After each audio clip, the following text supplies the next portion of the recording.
Servant leadership is a term that many people use, but what exactly does it mean? Let us explore the 10 tenets of servant leadership set forth by the great Robert Greenleaf. Number 1, listening. Actively listen. Active listening involves taking note of what is not said, which means being able to interpret non-verbal cues. Do you know that when you are communicating a heartfelt message, 55% of what is communicated comes across from the body language? The tone of voice accounts for 38%, and words a mere 7%. So, listen actively. Number 2, empathy. Feelings.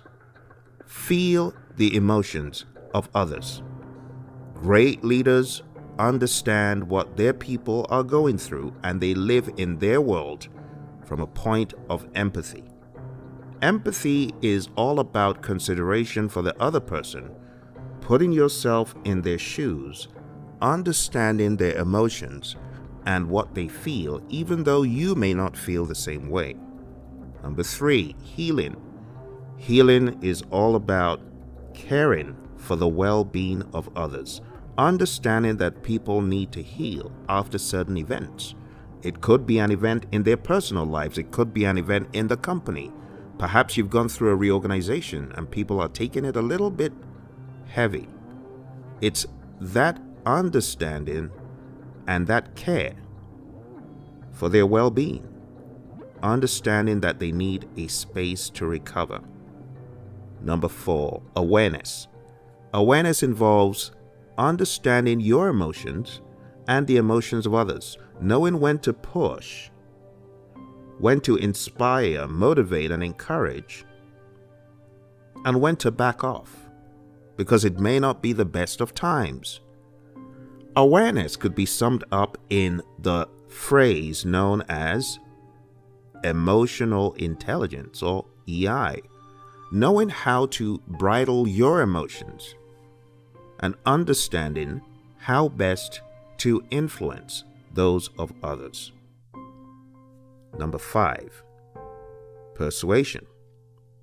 Persuasion is all about influence as a skill that leads others to change for the better. My mentor John Maxwell often says the true measure of leadership is influence, nothing more, nothing less. A true leader understands to use influence, not a carrot and sticks approach, but one of persuasion. The great Robert Cialdini's work is full of examples of the power of persuasion. Number 6, conceptualization. Conceptualization is all about casting a vision for the future with goals and direction. As the good book says, where there is no vision, the people perish. Number 7, foresight.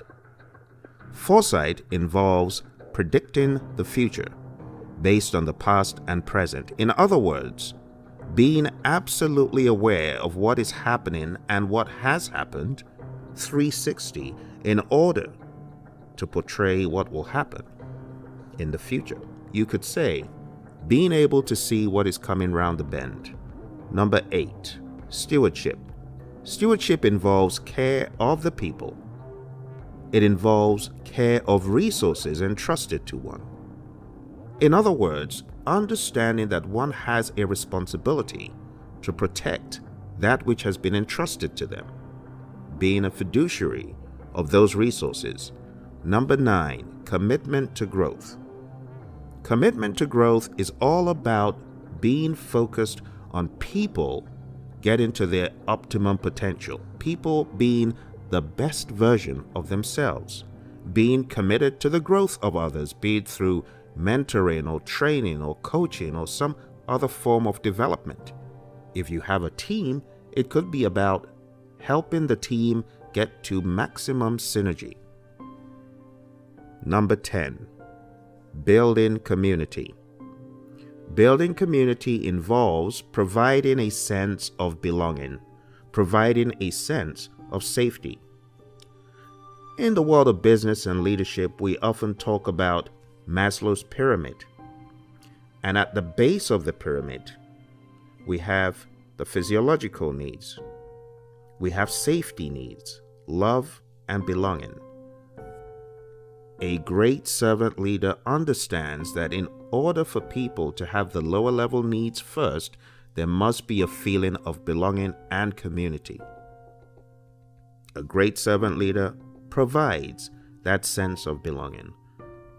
A great servant leader also understands the importance of communities of practices and clubs and associations where people can have a sense of belonging. In your department, it could be events that give people that sense of love or belonging.